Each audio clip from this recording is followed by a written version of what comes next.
ఏదైతే నిన్న BRS party working president ex minister Sircilla శాసనసభ్యుడు తన మతి స్థిమితాన్ని కోల్పోయి ఇష్టం వచ్చినట్టు కొన్ని విషయాల్ని ప్రస్తావించి మాట్లాడడం జరిగింది. ఆ విషయాలపైన సహచర శాసన మండలి సభ్యునిగా ఆయన మాట్లాడిన మాటల్లో కొన్ని విషయాలు ప్రస్తావిస్తూ తనకి ఏమీ సంబంధం లేదు, కొన్ని విషయాలు లేదో ఆయనదేదో మేము ఉద్దేశపూర్వకంగా ఇరికిస్తున్నట్టు మాట్లాడిన సందర్భం ఉంది. సో నీ ప్రెస్ మీట్ ద్వారా కల్వకుంట్ల తారక రామారావు గారికి సూటిగా కొన్ని ప్రశ్నలు అడగదలుచుకున్నా. సరే, వారికంటే చాలా గట్టిగా బలంగా నేను కూడా తిట్టగలుగుతాను, కానీ తెలంగాణ సమాజానికి తెలంగాణ ప్రజలకి కొన్ని విషయాలపైన వాస్తవాన్ని చెప్పాలి, వీళ్ళు చేసిన తప్పులేందో కూడా చూపివ్వాలనే ఉద్దేశంతో ఈరోజు ఈ ప్రెస్ మీట్ పెట్టడం జరిగింది. అందులో మొట్టమొదటి అంశం, ఖేదర్కి మాకు ఎటువంటి సంబంధం ఉంది, మాకు ఎటువంటి సంబంధం లేదు, ఉద్దేశపూర్వకంగా మాట్లాడుతున్నారు అని చెప్పి నిన్న కేటీఆర్ గారు ప్రెస్ మీట్ పెట్టినప్పుడు ప్రెస్ మీట్లో మాట్లాడారు. ఖేదర్కి మీ కుటుంబ సభ్యులకి ఏ రకంగా సంబంధం ఉంది, ఏ రకంగా మీకు కనెక్షన్ ఉందో నేను కొన్ని విషయాల్ని ప్రస్తావిస్తాను, దానిపైన మీరు స్పష్టత ఇవ్వండి. ఖేదర్కి అశ్విన్కి కలిపి డ్రివెన్ అని చెప్పి ఒక వెహికల్ కంపెనీ ఉంది, కార్స్ది డ్రివెన్ కంపెనీ అని చెప్పి. ఆ డ్రివెన్ కంపెనీకి సంబంధించి ఒక రేంజ్ రోవర్ వెహికల్ మీ బామ్మర్దైన రాజ్ పాకాల ఏ వెహికల్ అయితే వాడుతుండో, ఏ బండి అయితే నీ బామ్మర్ది రాజ్ పాకాల యూజ్ చేస్తుండో, మరి ఆ వెహికల్ ఎవరిప్పించిర్రు, ఏ కంపెనీ పేరు పైన ఉంది, మరి నిజంగా మీకు మీ కుటుంబ సభ్యులకి సంబంధం లేకపోతే ఆయన కంపెనీ పేరు పైన ఉన్న వెహికల్ రేంజ్ రోవర్ వెహికల్ మరి రాజ్ పాకాల ఏ రకంగా వాడుతుండనేది మొదటి ప్రశ్న.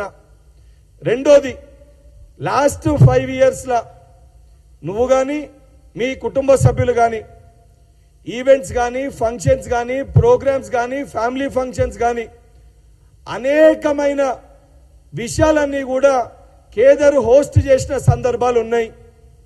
మీ కుటుంబ సభ్యులు అనేకమైన పార్టీస్, మీ బామ్మర్ది కానీ నువ్వు కానీ మీ కుటుంబ సభ్యులు కానీ ఖేదర్ తోటి పాల్గొని సెలబ్రేట్ చేసుకున్న సందర్భాలు కూడా ఉన్నాయి. నిజంగా ఏమి సంబంధం లేకపోతే లాస్ట్ 5 yearsలో నాకు కానీ మా ఫ్యామిలీకి కానీ నిజంగా ఖేదర్ అశ్విన్కి సంబంధించి వాళ్ళ వెహికల్ కంపెనీకి కానీ మా బామ్మర్దికి కానీ ఎటువంటి సంబంధం లేదని చెప్పి బహిరంగంగా మీడియా ముందుకు వచ్చి ఈ విషయాలన్నీ కూడా తప్పు, లాస్ట్ 5 yearsలో ఖేదర్కి మా కుటుంబ సభ్యులకి మాకు కానీ మా బామ్మర్దికి కానీ ఎటువంటి సంబంధం లేదని చెప్పి బలంగా నువ్వు చెప్పి లాస్ట్ 5 సంవత్సరాలలో ఆధారాలతో సహా నేను మీడియా ముందుకి తీసుకొని వచ్చి బయట పెట్టడానికి నేను సిద్ధంగా ఉన్నా. రెండోది, నువ్వు డ్రగ్స్ తీసుకుంటావు, నీకు డ్రగ్స్ తీసుకునే అలవాటు ఉంది, డ్రగ్స్ శాంపుల్ టెస్ట్ చేయడానికి రావాలని చెప్పి అనేక సందర్భాల్లో అనేక మంది నీ పైన ఆరోపణలు చేయడం జరిగింది. 3 నెలల క్రితం కూడా నీ డ్రగ్స్ శాంపుల్ టెస్ట్ని ఇవ్వాలి రావాలి అని చెప్పి మాట్లాడినప్పుడు కోర్టుకు వెళ్ళి నువ్వు ఏ రకమైన పర్మిషన్లు తెచ్చుకున్నావు లేదా విచారణ కొన్ని వాటిల్లో హాజరు కమ్మంటే నువ్వు కానీ మీ కుటుంబ సభ్యులు కానీ ఏ రకమైన పర్మిషన్స్ తెచ్చుకున్నారో కూడా తెలుసు. కానీ దాంట్లో కూడా కోర్టు ఒక జడ్జిమెంట్ ఇస్తే కోర్టు ప్రొనౌన్సియేషన్ ఒకటి ఉంటే నువ్వు దాన్ని మిస్లీడ్ చేసే విధంగా కోర్టు చెప్పు దెబ్బతోటి చెంపపైన కొట్టే విధంగా కోర్టు జడ్జిమెంట్ ఇచ్చిందని చెప్పి కోర్టు ఇచ్చిన జడ్జిమెంట్ను కూడా వక్రీకరించి మీడియా ముఖంగా కంటెంప్ట్ ఆఫ్ కోర్ట్ అయ్యే విధంగా నువ్వు మాట్లాడడం జరుగుతుంది. నువ్వు మాట్లాడిన మాటలకి 48 గంటలల్లా బహిరంగ క్షమాపణ చెప్పకపోతే నువ్వు ప్రస్తావించిన విషయం పైన నేను నీ పైన contempt of court case file చేయాల్సి వస్తుంది.